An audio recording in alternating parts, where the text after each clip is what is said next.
India news Haryana, अपनी बोली अपना चैनल।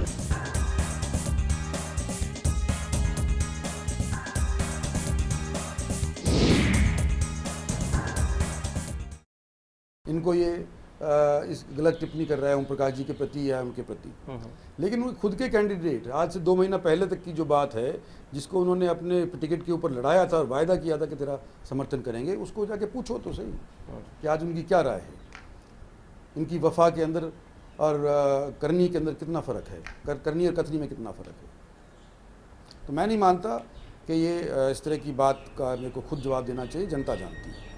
क्योंकि आपने टिकट का जिक्र किया राव साहब, टिकट से जुड़ा ही एक सवाल, बीजेपी पर 2 आरोप लगे। एक तो बीजेपी पर चुनाव के दौरान ये आरोप लगा कि बीजेपी में उम्दा उम्मीदवार नहीं थे जिनको वो टिकट दे सकती हो। दूसरा आरोप ये लगा कि बीजेपी ने आधी कांग्रेस पार्टी को अपने यहाँ एक्सपोर्ट करने का काम किया। आधे कैंडिडेट जो चुनाव लड़ रहे थे उनकी पृष्ठभूमि कांग्रेस पार्टी से आती थी, आधी कांग्रेस ही बीजेपी में आ गई। आप वो कद्दावर नेता हैं जो कांग्रेस पार्टी में भी अच्छी भूमिका में रहे हैं और आज बीजेपी में भी अच्छी भूमिका में हैं, आप चुनाव भी जीते हैं। इन दोनों चीज़ों को कैसे फ़र्क करते हैं आप? देखो, कांग्रेस पार्टी बहुत बड़ी पार्टी थी, आज़ादी के बाद इसके अलावा कोई पार्टी नहीं थी। धीरे धीरे लोग इससे अलग होते गए, कुछ अलग होकर के वापस भी चले गए। चौधरी देवीलाल भी कांग्रेस पार्टी में हुआ करते थे, छोड़ गए। कल तक हम भी कांग्रेस के अंदर हुआ करते थे, छोड़ गए। आज कांग्रेस पार्टी से कोई आता है तो गलत नहीं हो जाता। मास लीडर है या नहीं है वो तो पब्लिक तय करती है, पार्टियां तय नहीं करती। ठीक है, पार्टियां पैराट्रूपर के तौर के ऊपर किसी को पपेट को बैठाएं वो तो कर सकती हैं, जैसे कि हरियाणा के अंदर कर रखा है, लेकिन मास लीडर नहीं बना सकती किसी को। लोग तो फिर ग्राउंड स्वेल से अगर निकल करके आते हैं सो ही मास लीडर कहलाए जाते हैं। तो मैं समझता हूं कि अगर बीजेपी ने कुछ लोगों को जिनके साथ पब्लिक थी उनको टिकट दे करके जिता लिया तो गलत थोड़ी किया है। वो पासत्तासीन होना चाहते हैं, उनके प्रति कोई ऐसी बात साबित नहीं हुई है कि वो करप्शन के अंदर लिप्त हैं। तो मैं समझता हूँ बीजेपी ने अपनी स्ट्रेंथ बढ़ाने के लिए किया है ताकि उनकी नीति हरियाणा के अंदर ही अमल हो पाए। मैं समझता हूँ कि ठीक किया है। क्या अगर यही नीति विधानसभा चुनाव में पार्टी अपनाएगी तो आप उसका समर्थन करेंगे? क्योंकि खबरें अभी से ही आ रही हैं कि बाकी राजनीतिक दलों को खुशबू मिल रही है, हवा का रुख दिखाई दे रहा है और अंदर ही अंदर कई ऐसे नेता हैं जो पार्टी से संपर्क में हैं, जो इंडियन नेशनल लोकदल में या कांग्रेस पार्टी में अच्छी भूमिकाएं निभा चुके हैं या निभा रहे हैं।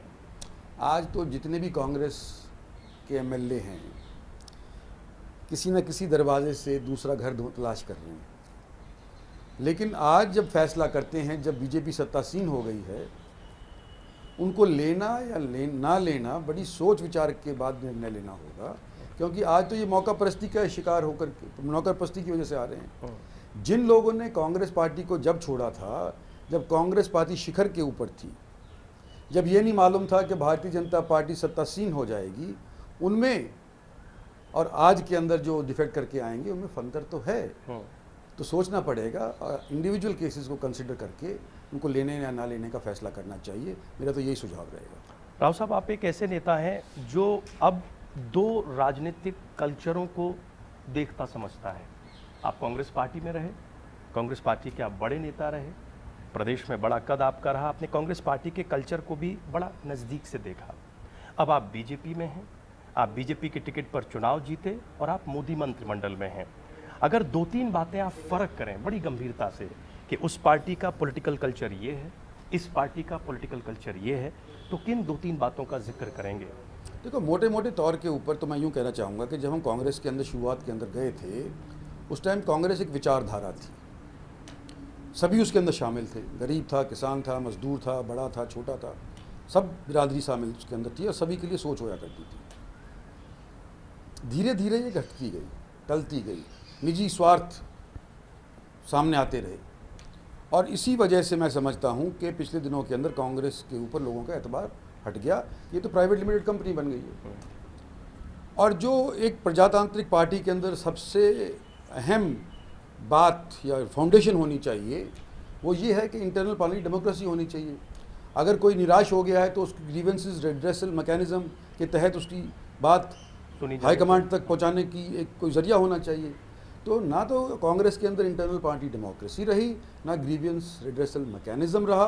कुछ लोगों का जो फैसला था बंद दरवाज़ों के पीछे जो होता था वो पार्टी की नीति बता दिया जाया करता था। उसके अंदर जो जनसंपर्क के नेता थे उनसे चर्चा नहीं की जाती होती थी, कोटरी के लोग वो फैसला करते थे और कहते थे पार्टी का फैसला है और लोगों पे लागू होता था फतवा के तौर के ऊपर। तो वो कांग्रेस के लिए घातक रहा। और जो फ़र्क बता रहे हैं बीजेपी के अंदर और कांग्रेस में, एक तो इससे नज़रिए से देखेंगे तो बीजेपी के अंदर जब आप देखते हैं तो चर्चा करने का अवसर मिलता है आपको। छोटे से छोटे लेवल का कार्यकर्ता किसी भी बड़े के बड़े पदाधिकारी को कह सकता है, अपनी बात कह सकता है। वफा बीजेपी के साथ रखेगा फैसला होने के बाद, लेकिन फैसला होने से पहले उसको अधिकार है कि वो अपनी बात कि अपनी बात कर सके। ये फ़र्क है, इंटरनल पार्टी की डेमोक्रेसी है। आपने अभी विधानसभा चुनाव का जिक्र किया। बीजेपी की परंपरा रही है राव साहब के वो चेहरों पर चुनाव लड़ती है। नरेंद्र मोदी का प्रोजेक्शन हुआ प्रधानमंत्री के तौर पर। हरियाणा में मुख्यमंत्री के तौर पर कौन से 2-3 चेहरे आपको नज़र आते हैं जिन पर पार्टी दांव लगा सकती है? ये तो पार्टी का फैसला है। मैं किसी की नाम लूँ या किसी का नाम ना लूँ मेरे लिए वाजिब नहीं है। ये तो पार्टी को पता है, लोगों को पता है, मीडिया वालों को पता है। मेरे में उसे क्यों कहलवाते हो? लेकिन तमाम विश्लेषक ये मान रहे हैं कि राव इंद्रजीत सिंह एक बड़ा चेहरा होंगे, उनकी दावेदारी बीजेपी में मुख्यमंत्री को लेकर ज़्यादा होगी। क्या राव साहब भी ऐसा ही सोचते हैं? मैं तो कहा ना कि मैं तो पार्टी का सिपाही हूँ। आज के दिन मेरा लक्ष्य ये है कि किसी तरह से हरियाणा से कांग्रेस को धो दिया जाए। जिस पार्टी के अंदर 35 साल में रहा हूँ उसको अंदर से जानता हूँ। आज मैं यूँ कहता हूँ कि हरियाणा के लिए ये कांग्रेस पार्टी बहुत घातक रही है और देश के लिए भी घातक रही है। तो देश के लिए तो कांग्रेस पार्टी ने सफाया कर दिया है इसका, हरियाणा बकाया रह गया है। मेरा लक्ष्य यही है कि हरियाणा के अंदर भी वही कांग्रेस का हाल हो जो देश के अंदर हुआ है। जब मंत्रिमंडल का विश्लेषण हो रहा था राव साहब, तब एक चर्चा ये चल रही थी कि हरियाणा में नरेंद्र मोदी ने कैबिनेट में जिन लोगों को जगह दी है वहाँ जातीय फैक्टर को भी ध्यान में रखा है, चूँकि आने वाले दिनों में विधानसभा चुनाव है। क्या आपको ऐसा लगता है कि जो 2 बड़े चेहरे, एक आपका दूसरा कृष्णपाल गुर्जर का, इन्हें इसलिए जगह दी गई क्योंकि इनसे वो जो कास्ट कॉम्बिनेशन है वो सधता है या वो कहीं ना कहीं देखा जाता है? नहीं, ये जात पात की राजनीति, इसका स्रोत कांग्रेस पार्टी है। वहाँ पे टिकट जात पात के तौर के ऊपर बांटे जाते हैं, वहाँ पे पद जात पात के तौर के ऊपर बांटे जाते हैं। वहाँ पे सारी रणनीति इस बात के ऊपर होती है कि किसकी जात कहाँ कितनी है और फलाने की जात वहाँ कितनी है। ये सारी की सारी बातें कांग्रेस के अंदर हम पीछे छोड़ आए हैं। जिस पार्टी के अंदर आज के दिन हम गए हैं वहाँ पे जात पात का कोई मकसद नहीं, कोई आधार नहीं। आज के दिन फैसला अगर होता है तो या तो काबिलियत के ऊपर होता है या बीजेपी के प्रति कितने साल उसकी वफा रही है उस तौर के ऊपर होता है। और मैं समझता हूँ कि हरियाणा के अंदर अगर 2 बन गए हैं या 4 चेहरे हरियाणा से निकल करके आए हैं, वो उनकी निजी काबिलियत की वजह से उनको मंत्रालय मिला है, इस सोच के ऊपर नहीं कि भी हरियाणा के अंदर जात पात के आधार के ऊपर हम जीत जाएंगे। ये पहला इलेक्शन मैंने देखा है अपनी 36-37 साल की राजनीति के अंदर जब लोगों ने अपनी जात पात से ऊपर उठ करके और एक पार्टी के अंदर और देश के लिए वोट डाला है। राव साहब, हरियाणा इंसाफ मंच का क्या भविष्य अब आप देख रहे हैं? हरियाणा इंसाफ मंच तो इंसाफ दिलाना चाहता है, सामाजिक कार्यक्रम है, उसका एजेंडा है। किन मुद्दों को लेकर अब वो इंसाफ लड़ाई हर एक चीज़ के अंदर, राजनीतिक नज़रिए से, सोशल नज़रिए से, किसी भी नज़रिए से देखो कि हमारे समाज के अंदर जो गलतियाँ आ गई हैं